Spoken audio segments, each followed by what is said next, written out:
Can you retire now? Well, stick with me for the next 11 minutes and I will walk you through the steps you need to take to figure this out.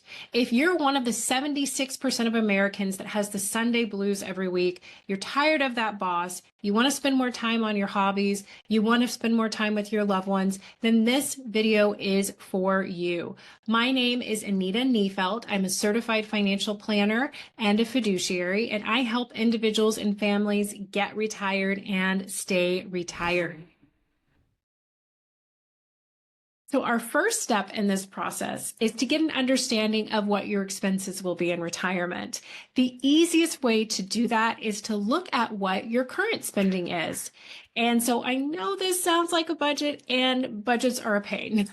But hey, if you've already started budgeting and you have that, then great. But what if you don't have that? If you don't have a budget, you can always take a look at your credit card history, your savings account information, and pull the data from those sources.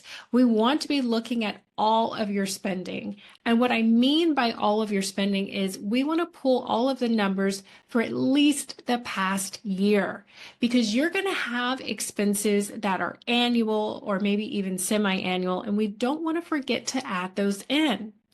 The next thing that I want to ask you all is, what do you envision your days looking like in retirement? Are you planning on taking world trips where you're flying around the globe first class? I do have some clients that are doing that.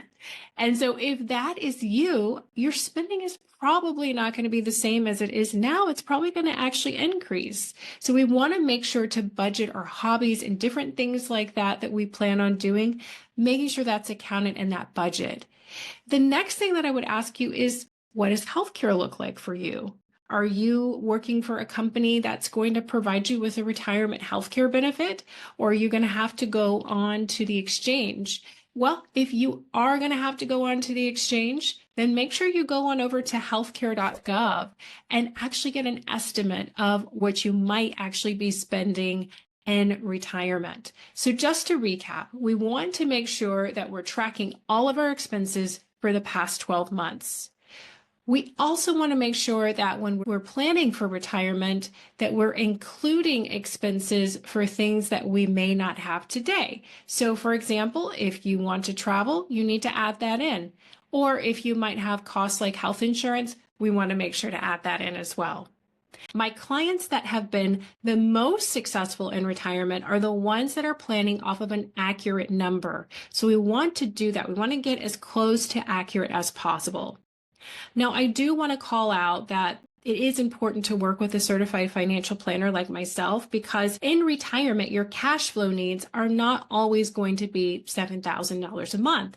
You're going to have changes in spending. We actually have the ability to model this into our plans. Now we're in step number 2. In this step, we are going to take a look at the sources of income that are available to you in retirement. I do want to make the caveat that in this step, we're not including any income from retirement or investment accounts. Let me walk through the types of income that we need to look at. The first type of income is going to be Social Security. You want to go to ssa.gov and log in with username and password, or create an account if you have not done that before.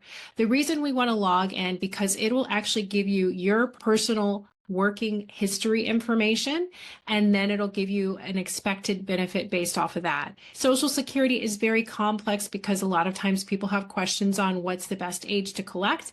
That could be a whole nother video. So for today's purposes, go in, get the quote, and just put the age that you would like to collect.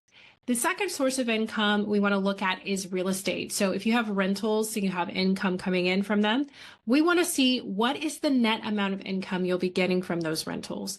After your property taxes, your expenses, your insurance, how much can you say that you will net from those properties? Then another source of that income that you could have is from a pension plan.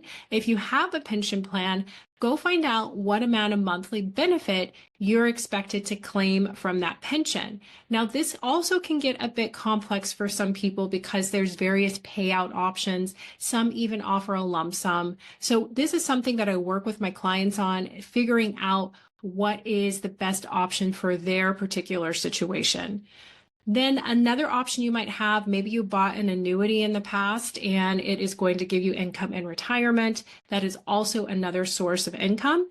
And then finally, maybe you have some kind of side gig or consulting that you're planning on doing in retirement.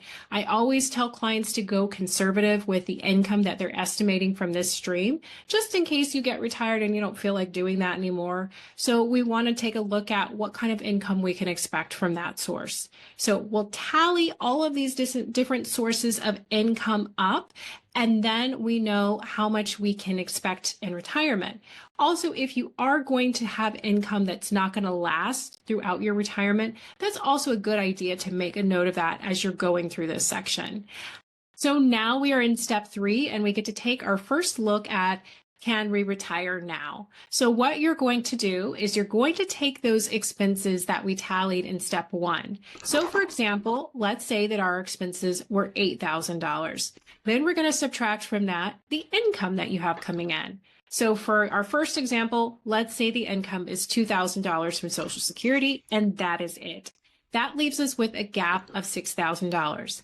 That means that at this point, we need to see, are there any other sources of income available to us that would allow us to retire now? So don't lose hope just yet. But if you did this exercise, and let's say your expenses were $8,000, you had a great pension that offered an income of $6,000 a month, and your Social Security is $3,000 a month, then congratulations, you actually have a surplus and things are looking like you could potentially retire now. So for those of us, though, that had a gap, let's move on to the next step. And step 4 is when we actually start to include our retirement and investment accounts. So my ask of you in this step is to tally up all of the different retirement and investment accounts that you might have. So if you have 401ks, if you have brokerage accounts, if you have IRAs, let's get a total on those accounts. Then I simply want you to take 4% of that balance. So for example, let's say that you have $1 million.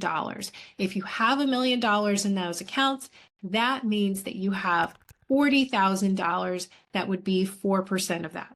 This number is important because it tells us how much money we could draw from those accounts on an annual basis to be able to supplement our spending. So the 4% rule is very important for you all to become familiar with. It basically states if you have a portfolio that is at least half stocks, half bonds, your money should be able to last for the next 20 to 30 years, if not even longer. Now, I do have a caveat for this 4% rule. If you are early retiree, I would recommend lowering that withdrawal rate. I would say to lower it down to 3%, but you can do whatever percentage you're comfortable with. But my recommendation is to lower it, since you probably will have a longer retirement period than someone that's retiring in their 60s. Once we have that number, we're able to see if we still have a gap. If we still have a gap, there are 3 things that you can do to really help change your situation.